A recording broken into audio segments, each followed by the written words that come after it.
कर्कटे पूर्वफल्गुन्या तुलसी काननोद्भवा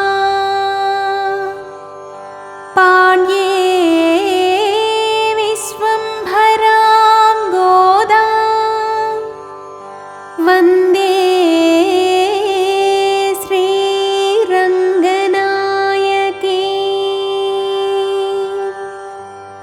வங்கக்கடல் கடைந்த மாதவனை கேசவனை திங்கள் திருமுகத்துச் செய்ளையார் சென்றிறைஞ்சி அங்கப்பறை கொண்டவாற்றை அணிபுதுவை பைங்கமலத் தன் தெரியல் பட்டர் பிரான் கோதை சொன்ன சங்கத்தமிழ் மாலை 30 தப்பாமே இங்கு இப்பரிசுரைப்பார் ஈரிரண்டு மால்வரை தோள் செங்கன் திருமுகத்துச் செல்வத் திருமாலால் எங்கும் திருவருள் பெற்று இன்புறுவரெம்பாவாய். ஆண்டாள் திருவடிகளே శరణం.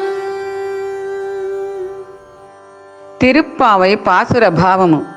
క్షీరసాగరమును మధించి దేవతలకు అమృతమొసంగిన మాధవుని కేశవుని సంపూర్ణ చంద్రుని వంటి ముఖములు గల గోపకన్యలు కీర్తించి రేపల్లలో వ్రత పరికరములు పొందిన విధమును భూలోకమున కలంకారమైన శ్రీ విల్లిపుత్తూరులో వసించును వికసించిన పద్మముల మాలను ధరించిన శ్రీ విష్ణుచిత్తుల కుమార్తెయగు గోదాదేవి శబ్దార్థ రసభరితములైన 30 పాశ్రములలో వివరించెను. దీనిని విడువక అనుసంధానము అనర్చువారు గొప్ప పర్వతములు పోలిన 4 భుజములు, ఎర్రని కన్నులు, లక్ష్మీకరమగు ముఖము, సర్వ ఐశ్వర్యములు కలవాడైన శ్రీయపతి అగు నారాయణుని వలన ఏ చోటును సాటిలేని కృపబడిసి వా బ్రహ్మానందము అనుభవం కలవారై ఉందురు.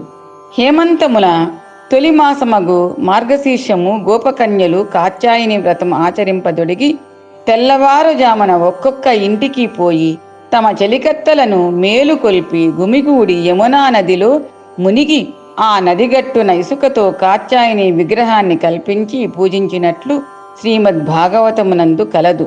పరమభక్తురాలు గోదాదేవి తన ఊరును గొల్లపల్లిగా భావించి తన చెలికత్తలను మేలుకొలిపి వ్రతమాచరింపబూనినది.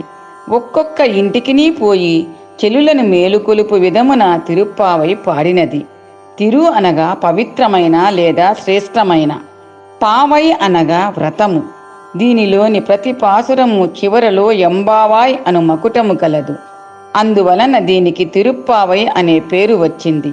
తిరుప్పావై భాష, సంప్రదాయము, పదముల కూర్పు మున్నగు వాటిని బట్టి ద్వంద్వార్థాలు, విశేష అర్థాలు మొదలైన వాటితో నిండి రసభరితమై వైష్ణవులకు మిక్కిలి అనుసంధానము చేయదగినదిగా ఉన్నది. అటువంటి తిరుప్పావైని ఎంతో శ్రద్ధగా ప్రతిదినము పారాయణ చేసినా విన్నా ఎంతో పుణ్యఫలము. ద్రవిడ భాషలో ఉన్నా కూడా తిరుప్పావై విన్నా, పారాయణ చేసినా, అర్థం విన్నా, వ్యాఖ్యానం విన్నా ఆ నారాయణుని అపార అనుగ్రహం కలుగుతుంది.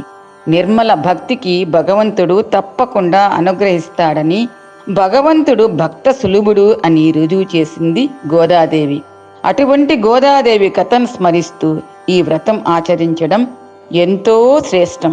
గోదాదేవి దివ్య చరణాలే శరణం.